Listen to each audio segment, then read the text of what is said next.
Introduction ఎలా ఉండాలి, బాడీలో ఏముండాలి, ప్లస్ వేరియస్ కేస్ లాస్ ఏమున్నాయి దాని related, okay, way forward committee recommendations ఏమున్నాయి అన్ని ఒక చోట పెట్టాను మీకోసం. Hope it would be helpful. Okay, definition of separation of parts. First definition మనకు తెలిసి ఉండాలి. Definition according to so and so అని చెప్పి రాయాలన్నమాట. అదే పాయింట్స్ 0.5 మార్క్ మీకు పక్కన రాయకుంటే మీరు రాస్తే మీకు హాఫ్ మార్క్ వస్తే మీరు ర్యాంక్ ఎక్కడో చేంజ్ అయిపోతుంది. హాఫ్ మార్క్ 1 మార్క్ అట్లా ప్రతి క్వశ్చన్కి హాఫ్ మార్క్ అంటే 20 క్వశ్చన్స్కి 10 మార్క్స్ అయిపోతాయి. క్లాసికల్ డెఫినేషన్ ఏంటి, మాంటెస్క్యూ ఏమన్నాడు, మాంటెస్క్యూ అకార్డింగ్ టు మాంటెస్క్యూ గుర్తుంటే రాయొచ్చు. స్పిరిట్ ఆఫ్ లాస్ లో చెప్తున్నాడు.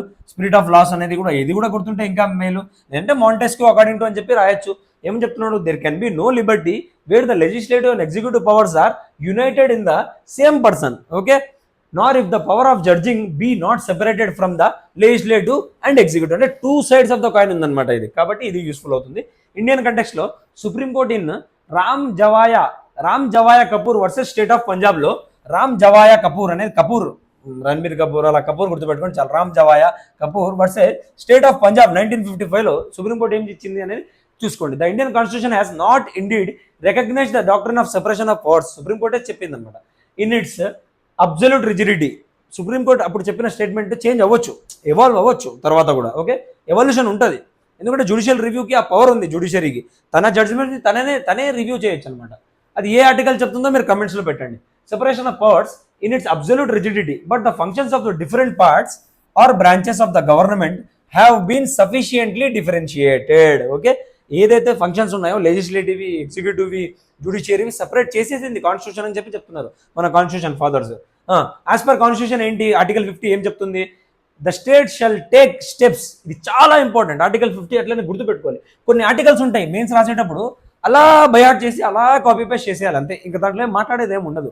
సెపరేషన్ ఆఫ్ పవర్స్ అంటే ఆర్టికల్ 50 గుర్తుపెట్టుకోవాలి. ఫ్రీడమ్ ఆఫ్ స్పీచ్ అంటే ఇంకా ఆర్టికల్. అట్లా ప్రతిదీ ఏదైనా థీమ్ వచ్చిందంటే ఆ థీమ్ రిలేటెడ్ ఆర్టికల్స్ అన్ని మీకు గుర్తు రావాలి. ఉమెన్ రిలేటెడ్ ఏమున్నాయి, right to equality related articles ఏమున్నాయి అట్లా.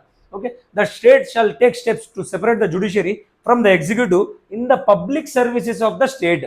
To separate the judiciary from the executive, judicial independence, executive independence, separation of judiciary, separation of executive. Okay, అది చెప్పేస్తున్నారు కాన్స్టిట్యూషన్. ఇంకా constitutional provisions reflecting separation of powers. అంటే constitution లో separation of powers ని ఎలా separate చేసింది కాన్స్టిట్యూషన్ అనేది చెప్తున్నాం. పాజిటివ్ పాయింట్స్ లాగా రాసుకోవచ్చు.